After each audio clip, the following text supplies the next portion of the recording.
Hello student, 9th class Hindi में जो है वो चल रहा है, वो पढ़ लेते हैं।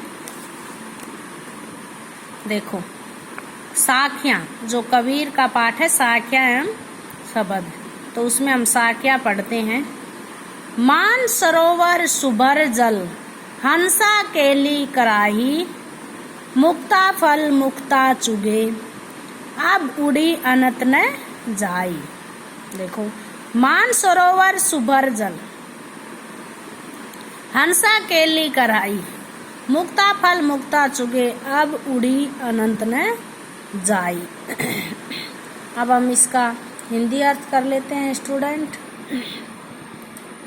जल से परिपूर्ण है सुभर जल, मानसरोवर जल से परिपूर्ण मान सरोवर में हंसा केली कराई, हंस क्रीड़ा कर रहे हैं, यानी कि जल से भरे हुए मान सरोवर जो झील है, उसमें मान सरोवर में हिमालय पर्वत सरोवर की झील है, सरोवर है। तो उस जल में हंसा यानी कि हंस क्रीड़ा कर रहे हैं। मुक्ता फल मुक्ता चुगे, अब उड़ी अनंत न जाई। वे मुक्त भाव से, यानी कि मुक्त भाव से, आनंद होकर, फ्री होकर, वो मुक्त भाव से सरोवर में से मोती मुक्ता चुगे। सरोवर में से क्या चुग रहे हैं? मोती चुग रहे हैं। उन्हें इस जल क्रीड़ा में इतना आनंद आ रहा है कि अब उड़ी अनंत न जाई। अब जल क्रीड़ा में इतना आनंद रहा है कि वे अब यहाँ से उड़कर अन्यंतर जाना नहीं चाहते। अनंत न जाई यानी कि यहाँ से उड़कर अब वो अन्यंतर जगह जाना नहीं चाहते हैं। कवि कहना चाहता है कि ईश्वर से परिपूर्ण मन वाले साधकों को आत्मलीन होकर मुक्ति का परम सुख प्राप्त होता है। इस परम आनंद को पाकर उन्हें सांसारिक सुखों की इच्छा नहीं रही है, इसलिए और कहीं नहीं जाना चाहते। दूसरे कड़ी देखें। प्रेमी ढूंढत में फिरो, प्रेमी मिले न कोई, प्रेमी को प्रेमी मिले, सब विष अमृत होय।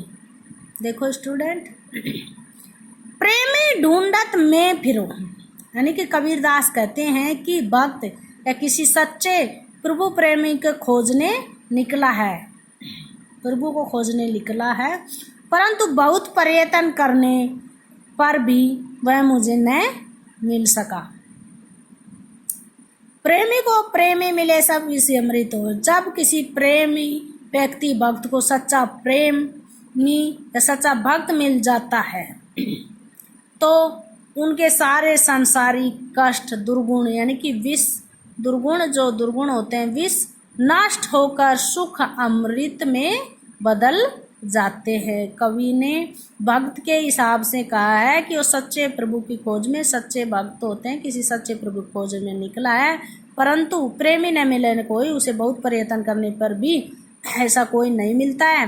प्रेमी को प्रेमी मिले, जब किसी प्रेमी व्यक्ति को सच्चा प्रेमी, सच्चा भक्त मिल जाता है तो अपने सांसारिक कष्ट होते हैं, दुर्गुण होते हैं, विष के समान, वो नष्ट होकर सुख में बदल जाते हैं, अमृत के समान सुख में बदल जाते हैं। अगला देखो। हस्ती चढ़िए ज्ञान को सहज दुलीचा डारी, स्वान रूप संसार है भूकन देश जग मारी। देखो, हस्ती चढ़िए ज्ञान को सहज दुलीचा डारी, स्वान रूप संसार है भूकन दे जग मारी।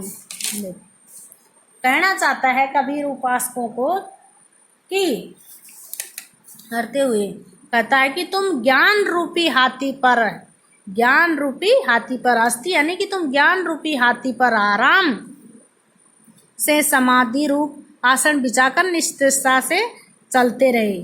संसार तो कुत्ते के समान है, श्वान कुत्ते के लिए आया था।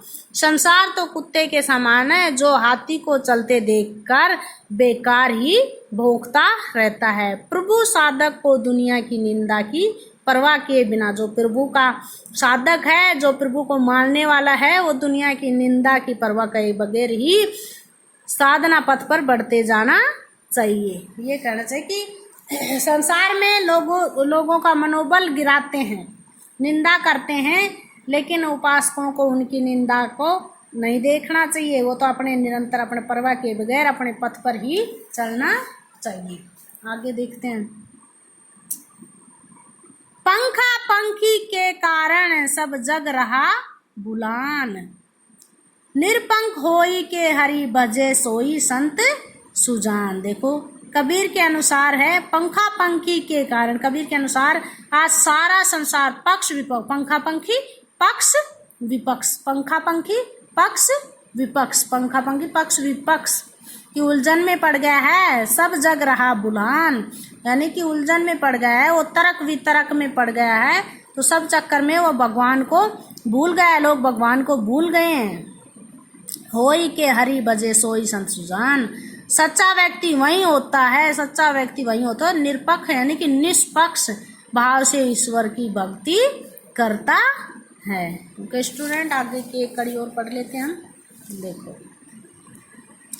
हिंदू मुआ राम कही मुसलमान खुदाई, कहे कबीर सो जीवता जो दोहू के निकट न जाए। देखो, हिंदू मुआ राम कही, यानी कवि कहना चाहता है कबीर के अनुसार कि हिंदू जन राम का नाम लेकर मर गए, हिंदू जन है जो राम का नाम लेकर मुआ यानी कि मर गए हैं, और मुसलमान है खुदा कहते कहते मर गए हैं।